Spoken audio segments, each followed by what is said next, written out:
Bonjour, ici Simon Tessier. Très heureux de vous retrouver pour un autre épisode du Balado de Camping Québec. Merci infiniment des commentaires que vous nous avez envoyés. Ça me fait chaud au cœur. Je suis très heureux de m'entretenir avec nos entrepreneurs, nos exploitants de terrain de camping et je vois que vous êtes très heureux d'entendre ce qu'ils ont à dire également.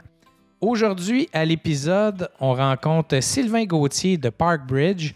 Parkbridge, c'est quoi? Bien, justement, on va répondre à plusieurs questions au niveau de Parkbridge qui détiennent en ce moment 11 terrains de camping au Québec. Il va nous parler de sa réalité à lui. Qu'est-ce que c'est Parkbridge? Qu'est-ce que ça fait? Qu'est-ce que le consommateur y gagne? Et bon, il nous fait un résumé de certains beaux projets dans ses propriétés. Alors là-dessus, ben, je vous souhaite une bonne écoute. Sylvain Gauthier, directeur des opérations de l'Est du Canada pour Parkbridge. Salut! Salut Simon! Sylvain, avant de parler de Parkbridge, parce que je sais que ça intéresse beaucoup les campeurs, là, ils ont beaucoup de questions sur c'est quoi Parkbridge. Avant, j'aimerais ça qu'on parle de toi, parce que tu es un gars issu de l'industrie touristique. Tu as travaillé plusieurs années avant de tomber dans le milieu du camping. Parle-moi un peu de ta carrière là, avant d'arriver pour Parkbridge. Oui, j'ai étudié à Montréal en gestion hôtelière au Collège La Salle, puis parce que l'Institut de tourisme m'avait même pas accepté en premier tour. Fait que ouais, j'ai fait mon DEC en gestion hôtelière, puis après ça, moi, j'ai fait un bac en tourisme aussi à l'Université du Québec à Montréal. Et puis, à partir de là, j'ai fait 25 ans dans l'hôtellerie. Je me suis promené dans pas mal toutes les provinces de l'Ontario jusque dans les Maritimes. J'ai géré toutes sortes d'hôtels. Puis effectivement, j'ai été impliqué dans le tourisme, beaucoup à l'Estrie, dans les cantons de l'Est, qu'on préfère dire, à l'ATR. Oui, à l'ATR, c'est bien important. Il faut dire les cantons de l'Est, non pas l'Estrie. Oui, parce que l'Estrie, ça passe pas trop bien avec la... Mais effectivement, oui. Je me suis bien impliqué à Sherbrooke aussi avec plein de choses locales, au CLD, avec les Jeux du Canada, avec le centre de foire là-bas. J'ai eu pas mal de plaisir là-bas à travailler sur la destination des cantons de l'Est. Fait que ouais, ça fait un bon 25 ans d'hôtellerie, de touristes avant de me rendre dans l'industrie du camping. Mais quel genre d'hôtel tu t'occupais? Puis quel poste avais-tu? Tu étais directeur général de l'hôtel? Est-ce que c'était des gros hôtels, des petits? Oui, j'ai commencé dans des petits hôtels comme DG, là, comme pas mal toutes les carriéristes de l'hôtellerie. Puis vers la fin, j'étais directeur régional pour une compagnie hôtelière qui s'appelle Lowe's Hotels. Mais ceux qui vont reconnaître l'hôtel à Montréal, c'était le Vogue sur la rue de la Montagne. Puis le Concorde à Québec. Donc, c'était moi qui s'est occupé de la grande saga qui est arrivée à Québec en 2014. Mais oui, donc avec Lowe's, j'étais régional. J'avais Washington, Philadelphie, Québec, Montréal. Puis quand j'ai quitté Lowe's, je suis allé vers Toronto. Puis là, j'ai travaillé pour un promoteur immobilier qui faisait beaucoup d'hôtellerie. J'ai fait un gros projet de rénovation pour lui sur un hôtel à l'aéroport de Toronto. OK. On parle d'un gros hôtel. C'est ton dernier hôtel que tu as fait avant de quitter? Oui. Le dernier, il y avait... comment est-ce qu'il y avait de chambres, là? Il y en avait presque 400 là, dans celui-là. Mais le plus gros que j'ai géré, c'était 780 là, à Philadelphie. OK. Donc, tu as fait presque le tour du monde. Là. Tu t'es promené beaucoup. Qu'est-ce qui t'amène chez Parkbridge? Bon, ça fait combien d'années que tu es là maintenant? Puis quand est-ce que tu as eu l'appel de postuler pour un emploi pour Parkbridge? Oui, c'est un drôle de cheminement. Quand j'étais dans l'hôtellerie, puis que je voyais les visites de propriétaires se produire, évidemment, moi, j'étais là comme hôte, comme DG ou comme régional, mais je voyais que la game, elle se passait super gros avec les VP d'acquisition, la disposition, puis la valeur immobilière des hôtels. Puis moi, je disais, Caroline, j'aimerais ça comprendre tout ce qui se passe là. Fait que dans ma tête, quand j'ai parti de Québec pour m'en aller vers Toronto, je voulais travailler pour un promoteur immobilier. Je voulais commencer à comprendre cette composante-là de l'hôtellerie. Puis, quand je travaillais au dernier hôtel à l'aéroport de Toronto, Parkbridge m'a approché. Là, moi, au début, Parkbridge, je pensais que c'était une compagnie de résidence de personnes âgées. C'est ce que je pensais faire. Puis là, j'ai dit non, ça ne m'intéresse pas. Puis quand j'ai réalisé ce que Parkbridge faisait et que je voyais la composante des campings aussi dans tout ça, bien là, ça a piqué ma curiosité. Puis j'ai commencé, donc on a signé, puis j'ai commencé en 2017, au mois de mai 2017, à mon retour du Népal d'ailleurs. Est-ce que, parce que passer de l'hôtellerie au camping, est-ce que dans le reste de l'industrie touristique, bon, il y a plusieurs années, là, le camping était vu comme une industrie de seconde zone. On regardait ça un peu de haut. Toi, tu occupes des gros postes dans l'hôtellerie. Est-ce que sur le coup, tu dis, ouais, ben là, je suis pas sûr que je fais un placement pour ma carrière, ou tu dis, non, le camping, c'est en progression, puis c'est là que je veux m'en aller? Non, tu as raison. Je pense que j'ai rentré avec une certaine arrogance là, parce que Lowe's gérait du 5 étoiles. Fait que je ne voyais pas nécessairement cette industrie-là comme une progression de carrière. Mais par contre, là, tout le côté immobilier qu'il y avait en arrière que Parkbridge m'amenait, là, j'avais beaucoup là, à me nourrir parce que je ne comprenais pas très bien tout ce côté-là. Mais oui, il y a eu un ajustement assez majeur. Puis ça, je pense qu'on va en parler un petit peu plus tard, mais j'ai rentré avec une arrogance, puis ça m'a cassé. J'ai rentré au mois de mai, puis au mois de décembre, j'étais cassé. Mais parlons-en tout de suite. Là. Bon, tu as opéré des hôtels, ça va bien. Comment ça se passe quand tu rentres chez Parkbridge et que tu as... Bon, à l'époque, je ne sais pas, il y avait combien de campings. Là, c'est 11 que Parkbridge a au Québec, plus 2 résidences permanentes. Là. On ne parlera pas, on va parler du camping comme tel. Ouais. C'est quoi le reality check que tu as quand tu tombes dans l'industrie? Mon Dieu, il y en a plein. Mais en attendant, tu sais, pour clarifier, là, en ce moment, là, il y a 11 campings, effectivement, comme tu viens de dire. Il y a 5200 sites. Notre plus petit camping a 236 sites, le plus gros a 1071 à Saint-Apollinaire.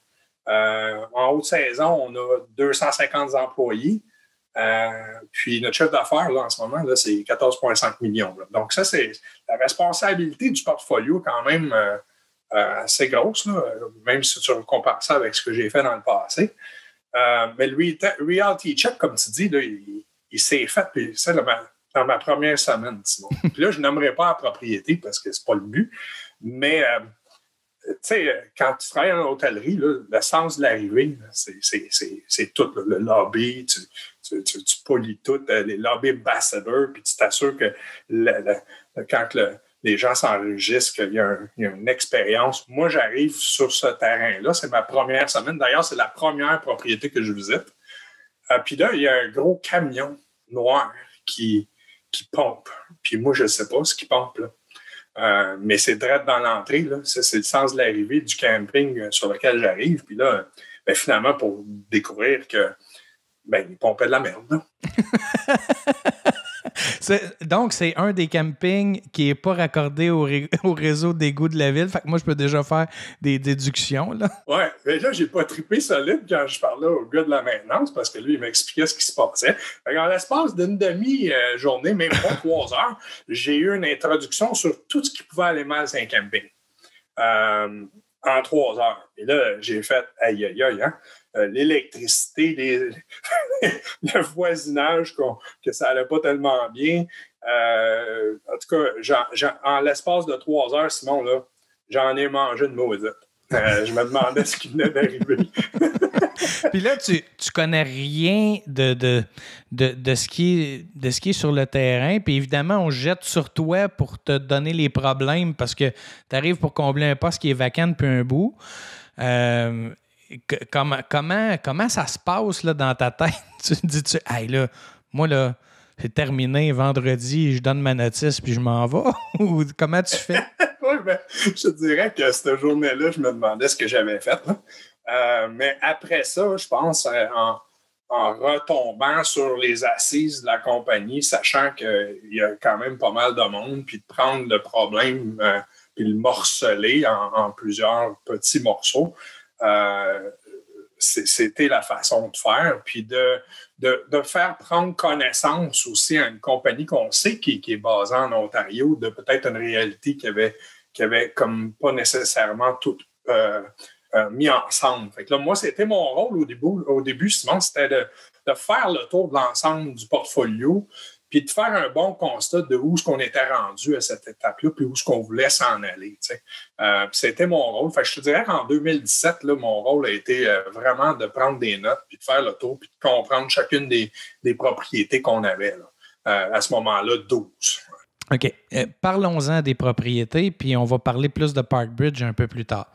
Bon, 2007, première acquisition de Parkbridge, domaine Parc Estrie dans les cantons de l'Est, c'est pas l'Estrie, donc tout près de Magog. Après ça, il y a Camping Alouette à Belleuil. Et là, vous partez, ben là, toi, tu n'es pas là encore, là, mais au niveau historique, vous partez dans des acquisitions de façon quand même massive. Là.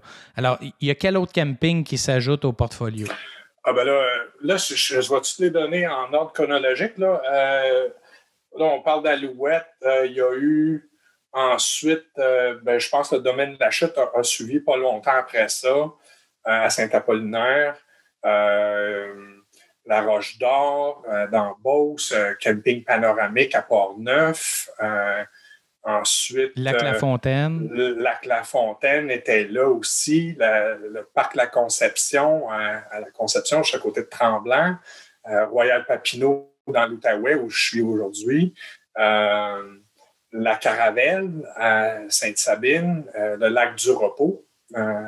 Donc, ça s'est tout ajouté. Je pense que le lac du Repos, d'ailleurs, c'est le dernier qui s'est ajouté. Là. Caravelle, puis Lac du Repos, c'était les deux derniers qui se sont ajoutés au portfolio. Ouais, effectivement, puis il y a eu effectivement l'Estrival aussi là-dedans, là, juste avant. Anciennement, le Tropicana, vous l'avez renommé Estrival et vous l'avez revendu quelques années plus tard. Effectivement, oui. Bon, donc 11 campings.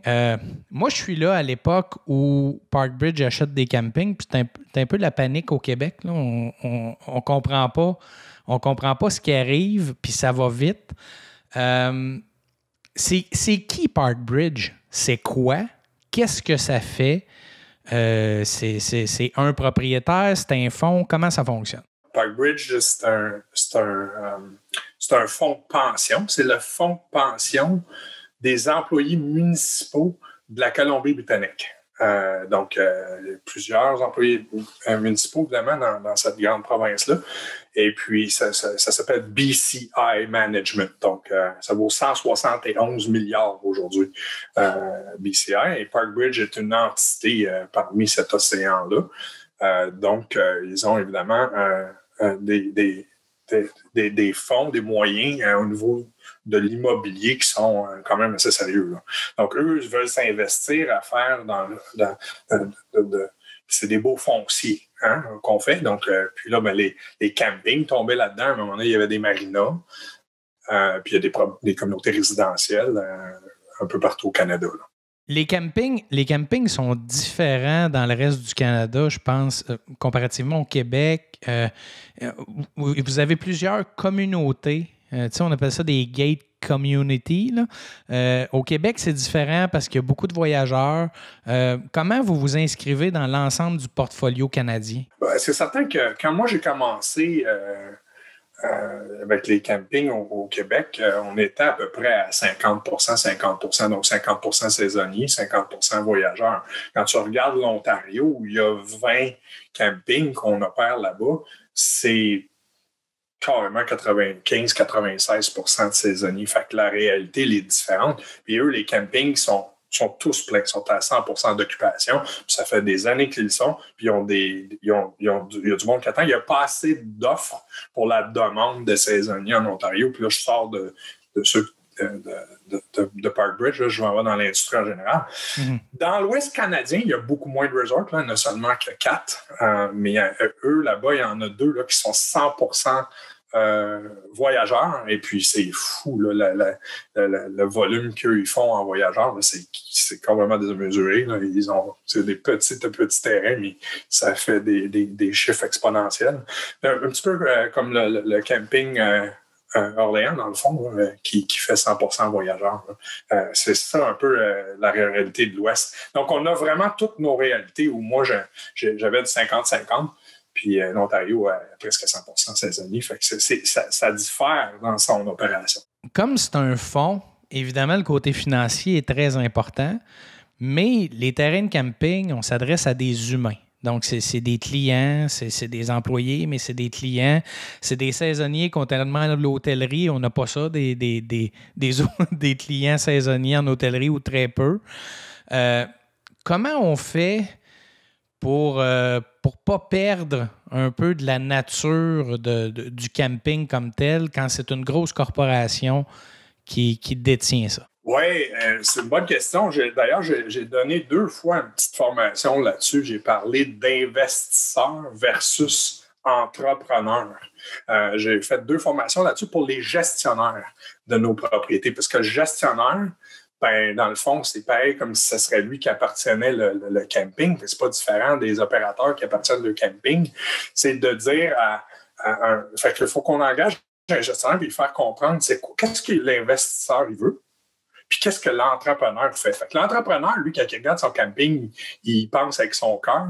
Là, il ne va pas nécessairement tout calculer ses coûts. Il va y aller pour vraiment, avec son cœur, dire « Hey, là, ça me prend une glissade, ou ça me prend telle affaire, ça me prend... » Tandis que l'investisseur, lui, il va dire « mais si tu mets une glissade, là, c'est quoi qui va me revenir comme retour sur cette affaire-là? » Fait qu'il parle toujours de retour sur l'investissement. Il faut que notre gestionnaire fasse la part des choses. Donc, ils font le balancier entre l'investisseur et l'entrepreneur. C'est vraiment là que ça se passe. Puis ça, c'est dur d'être gestionnaire d'un camping chez Parkbridge parce qu'il faut que tu fasses les deux. Tu n'es pas juste l'entrepreneur, là. Fait que des fois, tes gestionnaires ont à dire au siège social ou au VP Finance, dire, écoute, je le sais que ce module de jeu-là ne me rapportera pas d'argent de plus, mais on en a besoin. Ça ne doit pas être évident quand même, mais c'est un challenge en même temps. Bien, c'est sûr, parce que le plus de capitalisation que tu embarques, le moins les retours sont affectés. Fait que là, c'est de faire comprendre ça, puis de faire des bonnes études de marché. Tu sais, quand tu as un terrain qui est à côté de toi, qui est en train d'investir en fou, mais là, tu te dis, OK, mais là, peut-être qu'il faut commencer à se réajuster. Mais vraiment, c'est un rôle de balancier. Puis mon rôle à moi, dans le fond, là-dedans, c'est de continuer à éduquer nos gestionnaires à faire le balancier entre les deux, puis de bien représenter leur dossier quand ils veulent un investissement ou quelque chose comme ça. Puis eux, bien évidemment, ils ont le client en face. Fait que là, c'est de bien balancer l'administratif par rapport à le service à la clientèle. Il y en a qui le font super bien, sont à la gate le vendredi, dans les arrivées massives. Ils rencontrent chacune des personnes. Puis là, on est en train de leur montrer que de ne pas se laisser noyer dans l'administration, qui est la réalité des fois d'une corporation comme celle qu'on travaille, puis de faire des tours de terrain. Tout ça fait que là, c'est à nous à bien gérer notre temps, puis de leur montrer comment gérer leur temps aussi, où ils devraient investir, puis à quelle heure. Puis, fait que oui, ça met une réalité qui est différente que peut-être quand tu es entrepreneur, puis ça t'appartient. C'est quoi l'avantage pour vous d'être en regroupement, d'avoir plusieurs campings, puis d'avoir un siège social qui a plusieurs autres campings à travers le Canada? C'est quoi les avantages pour vous au niveau des opérations? Puis est-ce qu'il y a des avantages pour les clients à fréquenter ces établissements-là? Ben, surtout, moi, je dirais, il y a 2 facettes à ta question. Moi, je dirais qu'il y a une force de groupe qui s'installe où on peut se faire des échanges de bonnes pratiques dans nos terrains de façon régulière. Là, les gestionnaires s'appellent tous les jours. Ça, c'est une chose. L'autre chose, moi, je te dirais, je reprendrais un peu la COVID, ce qui nous est arrivé l'année passée, puis l'éducation qu'on a dû tous avoir au tout départ.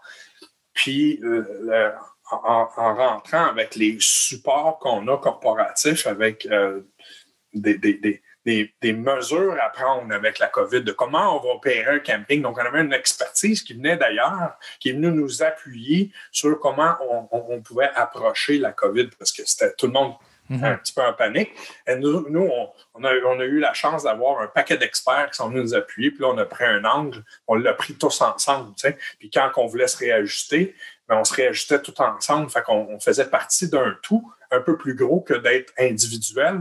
C'était un peu moins peurant, sincèrement, l'année passée. Moi, je pense que ça en est un bon exemple. On a rentré avec une certaine approche de sécurité. Fait que pour le client, puis on l'a entendu ça beaucoup l'été passé, là, dans cette saison-là, qui était un peu exceptionnelle, les gens se sentaient en sécurité chez Parkbridge parce qu'on avait créé des protocoles peut-être même un peu plus sévères que ce que les décrets gouvernementaux avaient fait. Mais je pense que le client, à la fin de la saison, nous a remercié d'être en sécurité chez nous.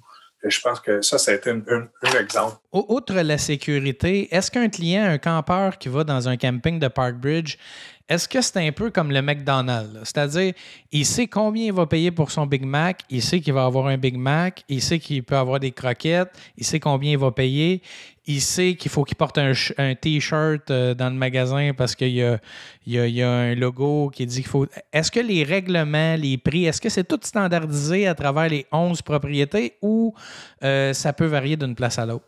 C'est pas rendu au niveau d'un Marriott ou d'un Fairmont dans l'hôtellerie au niveau de sa standardisation puis l'image de marque. Est-ce qu'on y arrive? Est-ce qu'on s'en va vers ça? Oui, je pense qu'il va y avoir, comme les campings Koa, une approche où on va continuer à standardiser le service, puis tu vas avoir une certaine attente sur, par exemple, les blocs sanitaires. Les blocs sanitaires, là, éventuellement, vont tous être pareils dans les campings Parkbridge.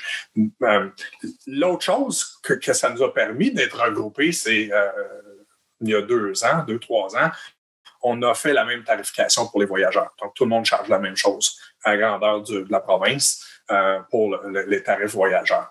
Maintenant, il faut faire attention pour ne pas dénaturaliser le camping parce qu'ils sont vraiment tous très différents.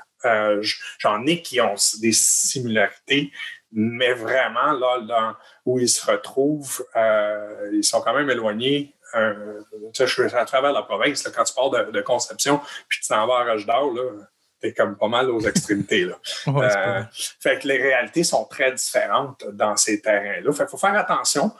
Moi, je suis pour un certain standard, mais pas au point d'enlever l'essence du terrain où il se trouve, puis dans le marché qu'il se retrouve. Ouais, moi, je t'ai donné l'exemple de McDonald's, puis toi, tout de suite, tu as dit Fairmont. Fait que, est-ce que tu vises du haut de gamme à travers le réseau ou pas nécessairement? Oui, certainement, oui. Surtout au niveau du service à la clientèle. On va continuer à l'attention aux détails, le contact émotionnel avec les clients, les uniformes, avoir vraiment une approche que tu vas te reconnaître. Puis, dans le fond, toutes les images de marque que tu peux t'imaginer dans le passé, c'est à ça que ça a servi. Là, quand tu mangeais du carb dinner ou que tu manges du beurre de pinot, là, à un moment donné, tu t'attends, tu le sais. Fait que est-ce qu'on était là, Simon, en 2017? Non. Est-ce qu'on s'en va vers ça? Sûr. Qu'est-ce que tu réponds à ceux qui ont le discours qui disent « Hey, ça n'a pas d'allure de perdre des entreprises québécoises aux mains d'un fonds d'une autre province. On devrait garder ces entreprises-là au Québec. » Comment tu vois ça, toi qui travailles pour eux? Comment tu te positionnes face à ce discours-là? Moi, je pense qu'une compagnie comme Parkbridge ou PCI qui est en arrière, qui met des fonds, là, ils s'investissent énormément au Québec. Là. On emploie la main-d'œuvre du Québec. C'est pas de la main-d'œuvre de l'Ontario, c'est pas de la main-d'œuvre de la Colombie-Britannique. Là. C'est vraiment des emplois qui sont au Québec. Quand je vais reprendre la COVID, Simon, Parkbridge, quand ils ont regardé la COVID s'en venir, il n'y a personne qui a perdu son emploi, il n'y a personne qui a eu des coupeurs d'heures. Tout le monde a gardé leur bénéfice. D'ailleurs, même la bonification a resté intacte parce qu'il y a eu une sécurité qui s'est installée. Fait que moi, en quelque part, je vois ça. Puis quand on s'investit, là, on s'investit localement, là, puis on supporte les organismes qui sont dans les marchés où nos campings opèrent. Donc, non, moi, je vois pas ça négatif, je vois ça positif parce que on redonne à la communauté immédiate de où les campings sont. Puis on les améliore autant que possible. Qu'est-ce que tu aimes le plus depuis que tu as fait le saut dans l'industrie du camping? Qu'est-ce que tu trouves le plus motivant? J'aurais peut-être répondu à ça de façon différente l'année dernière, mais là, je te dirais, là, c'est d'être capable de donner à la clientèle un moment de répit. Qui est-ce qui aurait dit qu'on ne peut pas prendre un avion, puis qu'on ne peut plus prendre le bateau, puis tu ne peux pas aller au resto du coin, là? Moi, là, ce qui m'impressionne le plus, c'est la résilience de cette industrie-là. Ça me fait capoter, sincèrement, là. Et puis, de voir les gens s'épanouir puis relaxer en ce moment dans un camping, là, je trouve que ça nous ramène à des valeurs qui sont un petit peu plus faciles et puis qui étaient primaires. Puis là, on retourne à la nature. Moi, là, ça me fait de plus en plus triper. Je pense que l'année et demie qu'on vient de passer, là, vraiment m'a replacé dans les bonnes valeurs, mais l'industrie du camping est en plein dans le mille, tant qu'à moi, quand ça vient à... Tu sais, m'a donné un exemple personnel. Moi, j'en fais beaucoup, puis j'en ai fait beaucoup du camping. Mes enfants, ils aimaient ça, aller au camping. Sinon, c'est pourquoi? Parce que c'était ça le temps qu'il y avait papa à l'entour du feu ou à l'entour de la table. On n'a pas le choix. On est tous tassés. Puis on jasait, puis ils m'avaient dans leur face. Puis j'ai rien d'autre à faire quand j'étais dans le camping. Mais moi, là, c'est ce que je vois. Ça nous ramène dans des valeurs tellement importantes, Simon. Et ça, là, ça me rend fier d'être capable de redonner cet environnement-là aux gens, surtout maintenant. Pour redonner ce côté personnel-là, quand on est la propriété d'une grosse corporation, d'un fonds, comment on fait pour que ça demeure personnel comme le service de l'entrepreneur à qui c'est son camping, qui a acheté de ses parents, puis qui a bâti le bloc sanitaire de ses mains? Comment tu fais pour ne pas perdre cet élément-là, puis que l'expérience du campeur soit la même que dans un autre terrain de camping? Je reviens sur le gestionnaire. C'est vraiment le choix de l'individu qui pilote, qui navigue la propriété. Il faut absolument que cette personne-là soit capable de faire la part des choses. Mais là aussi, moi, je suis un peu aussi le tampon entre l'attitude corporative puis le travail de terrain, de personnalisation du service, l'approche du client, la conversation. Fait que c'est là que ça se passe, là, c'est hyper important. Mais moi, il faut que je donne cet exemple-là, Simon. Mais moi, je peux faire l'éponge entre les deux. On n'a pas besoin de... Moi, je peux être la communication entre ma gang puis la corporation. Mais la corporation... comprend très bien la réalité des campings aussi, là. Il les regarde souvent. Puis, je te dis que les valeurs de l'entreprise, on a plus de communautés résidentielles au Canada qu'on a de camping. Mais je te dirais une chose, moi. Les campings influencent les valeurs de la compagnie pour le restant des terrains. C'est garanti parce qu'on parle bien plus des campings qu'on parle d'une communauté résidentielle, puis un impacte l'autre, puis c'est vraiment l'industrie du camping qui impacte le reste des vice-présidents, de l'attitude qu'on prend, des valeurs qu'on décide de s'arrimer à. Sincèrement, là, le camping l'influence beaucoup. On peut se faire influencer, mais on peut influencer aussi, là, dans le fond. C'est clair, Simon. On ne peut pas faire le tour des 11 propriétés parce que c'est particulier, là, mais j'aimerais ça, pour le bénéfice des campeurs, là, que tu me dises, que tu me dévoiles certains projets qui vont avoir lieu à court, moyen terme parmi tes plus gros projets là, dans tes 11 propriétés. Moi, j'en ai une qui vient de finir au domaine des érables. Là, on a fait quelque chose d'exceptionnel. J'étais là juste la semaine passée, Simon. J'étais tellement impressionné de ce qui a été fait. On a pris un ancien petit lac, tu le connais bien. Là, puis... Ouais, fais attention à ce que tu dis, petit lac, là, parce que ce camping-là était très bien géré dans le passé. Ben, c'est ça. On a pris ce petit étang-là, et puis on a fait un terrain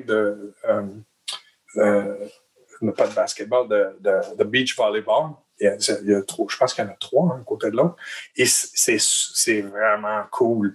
On a tout refait le splash pad, les jeux d'eau, puis on a remis un bouncing pillow en français, c'est quoi? Oui, c'est une trampoline, une trampoline géante.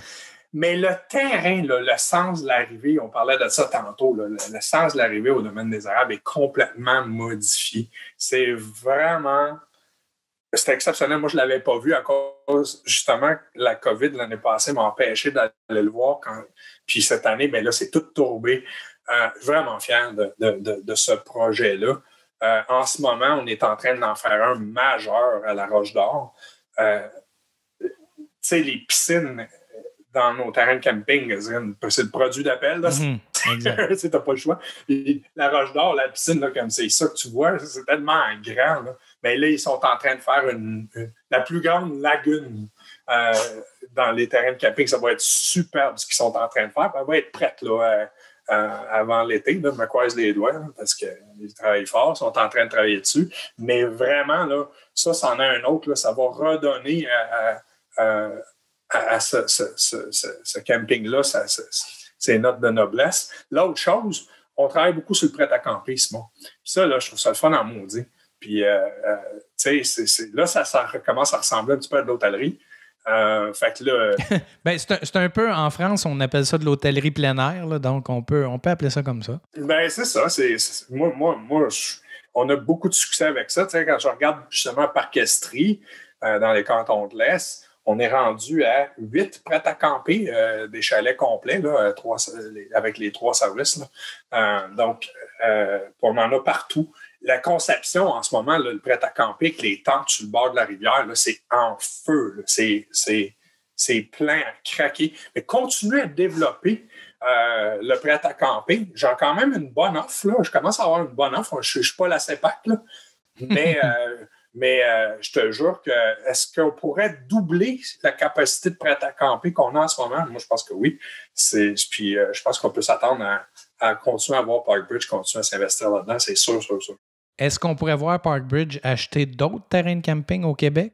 C'est certain. Quand tu regardes tout ce qui se passe en ce moment, puis comment est-ce que l'industrie du camping a sorti son épingle du jeu en 2020, solide, là. On a ressorti solide.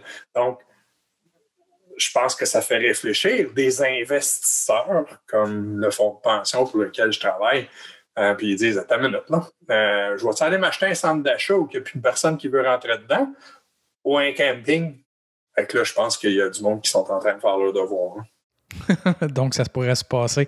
Écoute, Sylvain, je te remercie beaucoup de ton temps de t'être présenté parce que souvent, tu es dans l'ombre. C'est plus tes gestionnaires qui sont mis de l'avant dans tes propriétés, mais ils ont un patron en haut d'eux. Et je pense que les auditeurs vont avoir apprécié d'en connaître davantage sur Parkbridge parce que, bon, c'est une grosse machine, mais finalement, tout revient au terrain. Puis je pense que tu nous l'as bien expliqué. Alors, je te remercie beaucoup. Je te remercie à toi, Simon, de m'avoir invité. Ben merci. Bye-bye.